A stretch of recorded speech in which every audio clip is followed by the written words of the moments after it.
السلام علیکم ناظرین، میں ہوں طارق شہزاد چودھری۔ تاریخ خلافت عثمانیہ کی آج کی نشست یعنی سلطان محمد فاتح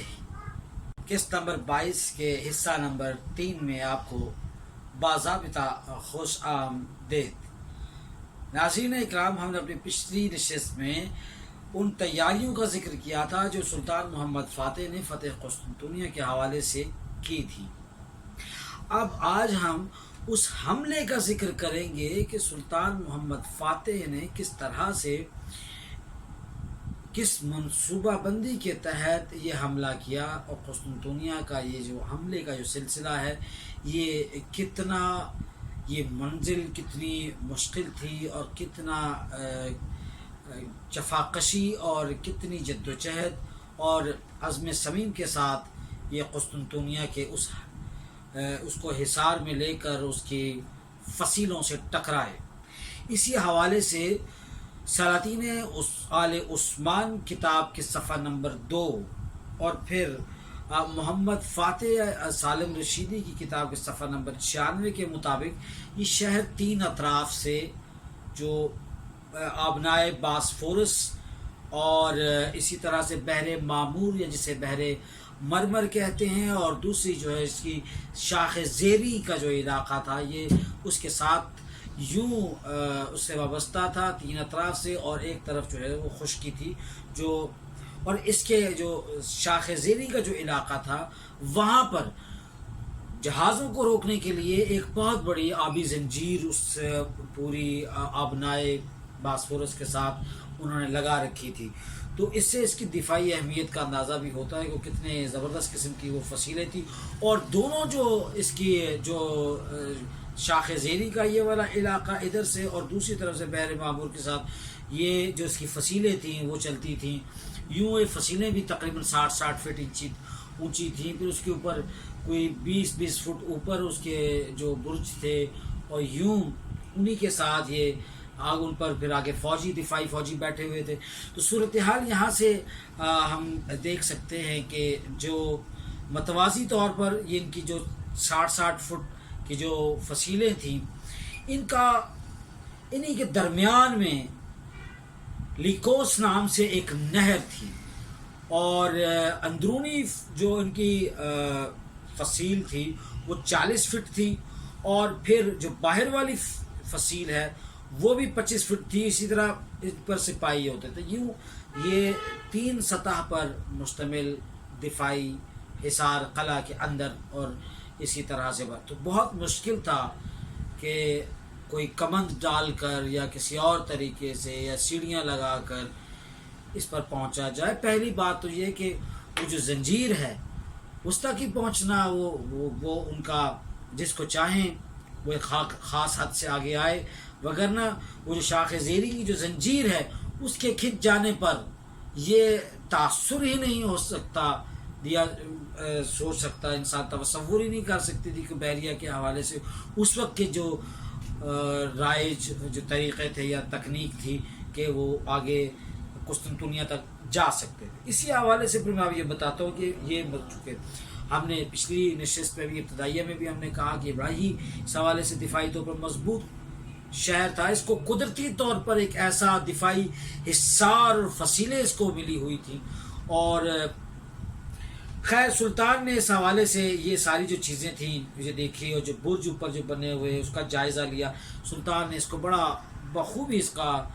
مختلف اطراف سے پہلے بھی جائزہ لے رکھا تھا، اور حملے سے پہلے انہوں نے چونکہ مسلمانوں نے اس پر تقریباً 11 حملے پہلے کیے ہوئے تھے،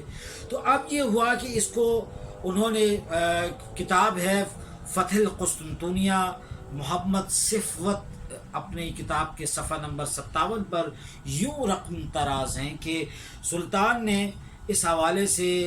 ایک خاص حکمت عملی پہلے سے بنا رکھی تھی، اور انہوں نے اسی کے تحت ہی نقشہ بنایا اور فصیلوں کا جا کر خود جائزہ لیا، اور سلطان نے اینڈریا نوپل اور قسطنطنیہ کے درمیان جو ایک ایسا جو راستہ تھا اس کو ایک تو آسان کیا، ہموار کیا تاکہ نقل و حرکت جو ہے وہاں پہ وہ بڑی آسانی کے ساتھ ہو سکے اور اس میں کوئی بھی کسی بھی قسم کی مشکل جو ہے وہ آڑے نہ آئے. اور انہوں نے تقریباً 2 ماہ میں یہ سارا راستہ جو ہے وہ ہموار کیا، برابر کیا، اور اس شہر کے تک آنے کے لیے اپنی جتنی بھی ان کی دفاعی حملے کی جو چیزیں تھیں، اس میں بھاری سامان تھا جس میں توپیں تھیں، پھر اسی طرح سے پیدل گھوڑ سوار راستے اور دستے اور دیگر جو چیزیں تھیں وہ. اسی حوالے سے میں یہ جو اس وقت کی جو بات ہے 50,200 کے قریب سپاہ سے سلطان محمد فاتح نے خطاب کیا، اور سورہ فاتحہ سے انہوں نے اپنی اس خطاب کا آغاز کیا، اور انہوں نے یہ کہا کہ اللہ تعالیٰ یہ شاہد ہے کہ میرا مقصد یا میری جماعت کا مقصد خالص قطعاً کوئی ذاتی طور پر کسی سلطنت کو زیر یا تائب کرنا نہیں ہے، بلکہ اس کے مطیع و منتقاد پہلوؤں پر جو ہماری اپنی کاوشیں ہیں وہ رضا الہی کے زیر تباہ ہیں، اور کوئی بھی شخص ایسا نہ کہے. اور حملے کے حوالے سے انہوں نے ہدایات دیں کہ کس طرح سے حملہ کرنا ہے اور کن لوگوں کے ساتھ کیا سلوک کرنا ہے اگر کوئی صورتحال ایسی پیدا ہوتی ہے. فتح کے لیے خاص طور پر دعا کی گئی. 26 اپریل شہر کے حوالے سے بھی میں بتاؤں کہ 26 اپریل ربیع الاول 857 ہجری، 16 اپریل 1453، یہ وہ جو سلسلہ ہے اس وقت کا، یہ وہ تاریخ ہے، یہ وہ عظیم دن ہے جب تاریخ کا ایک بڑا حکمران جو ہے اور سلطان جو ہے وہ ایک بہت بڑی اپنے سے بڑی مضبوط ترین طاقت کو وہ ٹکرانے جا رہا تھا. اس نے موت سے موت ٹکرا دی، اور یہ وہ سلطان ہے، سلطان محمد فاتح، جس کی نگاہ جو ہے اڑتے ہوئے طائروں کو زمین پر بسمل کر دینے کے لیے وہ عزم اور جذبہ اور حمیت رکھتے. آپ یقین کیجئے کہ الفتوح الاسلامیہ ابن العثور کی یہ کتاب ہے، 364 صفحے پر انہوں نے کہا کہ اس لشکر کے اندر علماء کی کثیر تعداد موجود تھی، اور وہ ساتھ ساتھ جیسے ہم کہتے ہیں کہ اعلاء کلمت الحق کے لیے لوگوں کی تدبیر اور لوگوں کے جذبہ ایمانی کو نہ صرف وہ فروغ دیتے تھے اور تقویت بخشتے تھے، بلکہ وہ اس ساری پیش قدمی کے اندر جو اس کی روح رواں تھے وہ یہ علماء تھے. اور علماء کا کسی معاشرے کے اندر کتنا مقام ہے، اور جنگ و جدل ہو، رسم گاہ ہو، حق و باطل کا میدان ہو، امن و ادب ہو، یا علم و ادب ہو، یا زندگی میں کردار سازی اور زندگی کی مشکلات کے رخنہ سازیوں کو کسی دوام پر تشت ازبام کرنا ہو، زندگی کے تمام مراقب کو منجہ اسلوب کرنا ہو، زندگی کی انہی تمام ناہمواریوں کو اگر زندگی کے ساتھ ہموار کرنا ہو. اور یہ وہ وقت ہوتا ہے جہاں پر انسان کے اس معاشرے کے اندر عالم کا کردار سب سے اعلیٰ و مرفع اور ارتفاع. ناظرین اکرام، محمد فاتح سالم رشیدی اپنی کتاب کے صفحہ نمبر 98 پہ بھی انہوں نے لکھا. پھر یہ میں آپ کو عرض کرتا چلوں کہ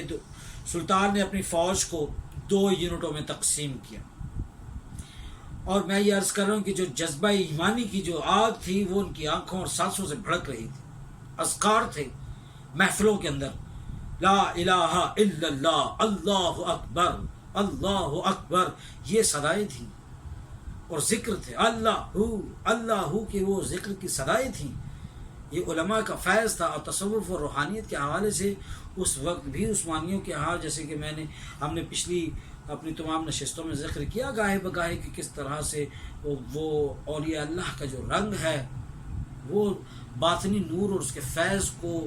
عام کرنے کے لیے اور تزکیہ نفس کے لیے کتنا مؤثر قسم کی سیراب کاری تھی. وہ جو ذکر اور اذکار کی جو محفلیں تھیں،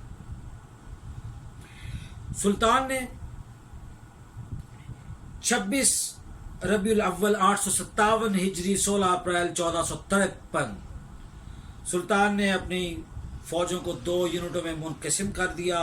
اور پھر ایک ایسا سلسلہ ہمارے سامنے پہنچتا ہے کہ انہوں نے جو بڑی سلطانی توپ تھی، جو 100 ٹن والی توپ جس کو 100 بیل کھینچتے تھے، اس کو قسطنطنیہ شہر کے سب سے بڑے دروازے، مرکزی دروازے جس کو ہم تاریخ میں توب کابی کے نام سے یاد کرتے ہیں، توب کابی، دروازے کے سامنے لا کھڑا کر دیا، بغیر کسی مصلحت کے، بغیر کسی سفارتکاری کے دباؤ کے، اور بغیر کسی یورپ کے ان سازشیوں کے، سازش پرست عناصر کی بے حقنی اور قلا قما کرتے. جس طرح انہوں نے رومیلی حصار بنایا، اسی طرح سے انہوں نے توپ کاپی دروازے کے سامنے سلطانی توپ لا کھڑی کی. اور پھر اب پانی میں جب عثمانی کشتیاں رواں ہوئیں تو جب وہ آگے پہنچی تو شاخ زلی سے آگے اس زنجیر کی وجہ سے نہ جا سکی. لیکن پہلے حملے میں فوجی دستے جو ہے بلند جگہوں پر جو معمور ہوئے، انہوں نے اپنی کارروائیوں کا آہستہ آہستہ آغاز کیا، مگر وہ جیسے زنجیر ادھر حائل ہوئی اور ادھر سے بھی شدید قسم کی پسپائی کا سامنا کرنا پڑا سلطانی فوج کو، چونکہ جو برجوں کے اوپر بیزنطینی فوجی سپاہ موجود تھے انہوں نے بڑی زبردست قسم کی جوابی کارروائی کی، جس کے لیے وہ تیار بیٹھے تھے، اور انہوں نے ان کو ایک خاص حالہ بنا کر ایک آخری انہوں نے کڑی لگا دی. قسطنطنیہ کو بچانے کے لیے تمام قسطنطنی عوام، فرما روا اور اس کی سپاہ، انہوں نے جو ان کے پاس دستیاب وسائل تھے انہوں نے سب اس راہ میں لگا دی. اور پھر جنگ کے ابتدائی دنوں میں عثمانی فوج کی ایک بہت بڑی تعداد جو ہے وہ شہید ہوئی. ناقدین نے یہ کہا، لکھا، انگریز مورخین نے کہ انہوں نے لکھا اور کئی اپنوں نے بھی یہ لکھا کہ فوری طور پر اتنی جنگیں آغاز کے پہلے دنوں میں اتنی زیادہ شہادت مسلمانوں کی طرف سے جو جاں سپاری ہو کے انہوں نے ولولہ انگیز شہادتیں جو دیں ابتدائی دور میں جنگ کے شروع ہوتے ہی، اس کی وجہ جو تھی وہ جذبہ ایمانی تھا کہ ہر کوئی جو ہے وہ جذبہ جہاد سے معمور تھا، وہ شہادت کا جام پینا چاہتا تھا، وہ حوض کوثر پہ حضور نبی کریم صلی اللہ علیہ وآلہ وسلم سے حوض کوثر کا جام پینے کے تیار تھا اور متمنی. تو یہ تنقید کے طور پر کئی مورخین نے لکھا کہ بہت بڑی تعداد جو ہے، ہزاروں کی تعداد میں فوجی جو ہے وہ پہلے شہید ہوئے. پھر اسی طرح سے شہادت کا دروازہ ایسے کھلا تھا کہ جو دستہ شہر کے قریب پہنچتا، توپ کاپی دروازہ تو خیر بہت مضبوط تھا، دوسرے جو قریبی علاقے تھے جہاں جس فصیل کے پاس شہر کے قریب سلطانی سپاہ پہنچتی یہ شہید ہو جاتی. تو جیسے عرض کیا کہ شہادت کا دروازہ کھلا تھا اور شہداء کے جتھے دستے کے دستے اس میں سے چلتے جا رہے تھے. پھر عثمانی توپ خانہ خوب گرجا، کمال قسم کی بمباری کی گئی، توپ خانے سے بھاری قسم کی گولہ باری کی گئی، اور مگر وہ اس کی بس ایک ہیبت تھی. شروع میں جو شگاف پڑے حصاروں کے اندر، فصیلوں کے اندر، وہ اتنے بڑے نہ تھے، اور بیزنطینیوں نے جو جہاں شگاف پڑا اس کو بڑی تیزی کے ساتھ، بڑی جلدی کے ساتھ اس کو پر کیا اور واپس اپنی اسی دفاعی حالت میں دفاعی پوزیشن میں آئے. اور یہ عرض کرتا چلوں کہ سلطانی توپ کے نے بھی بڑا کمال کیا، اور اس کے چرچے بیزنطینیوں پر اس کی ہیبت بیٹھ گئی، کیونکہ اتنا بڑا اس کا گولہ تھا اور اس کی جو آواز اور جو دھمک ہوتی تھی وہ اسے بھی. پھر جینوا کے کچھ بحری جہاز جو تھے ان کے معاہدہ تھا، وہ انہوں نے کوشش کی اندر آنے کی، تو وہ وقتاً فوقتاً یہاں پر شاخ زری کے پاس اور ابنائے باسفورس پر تقریباً باقی تو تمام تجارتی سرگرمیاں اس جنگ کی وجہ سے ختم ہو چکی تھیں. صرف قسطنطنیہ کی امداد کے لیے یورپ سے کچھ ریاستوں کے جیسے جینوا اس کے بحری جہاز آئے. اس میں جیسٹین اس کا جہاز کا کمانڈر تھا، وہ بڑی دلیری کے ساتھ اس نے لڑا، اور وہ آگے اس مڑ بھیڑ ہوئی عثمانی کشتیوں کے ساتھ، لیکن عثمانی کشتیاں زیادہ انہیں مزاحمت نہ پیش کر سکی، اور یوں جیسٹین کا جہاز جو ہے وہ نکل گیا، اور وہ شاخ زری کراس کی ادھر سے وہ زنجیر جو ہے وہ اوپر اٹھی، اور وہ قسطنطنیہ پہنچے، اور انہوں نے جا کے اپنا امدادی سرگرمی اور امدادی کارروائی کی شگاف جو بھرے تھے پڑ گئے تھے. ادھر آیا صوفیہ چرچ میں صبح و شام دعاؤں کا ایک خاص سلسلہ جاری تھا اور تمام مرد عورت بچے جو ہیں وہ دعائیں کر رہے تھے اور رات دن یوں اس طرح کی سروسز کا سلسلہ جاری تھا. ناظرین اکرام، آج کی ہماری اس نشست میں ہم نے اس حملے کا ذکر کیا. اب اگلی نشست میں ہم اس حملے کے دیگر معاملات پر گفتگو کریں گے. تب تک کے لیے اجازت دیجیے. اللہ حافظ.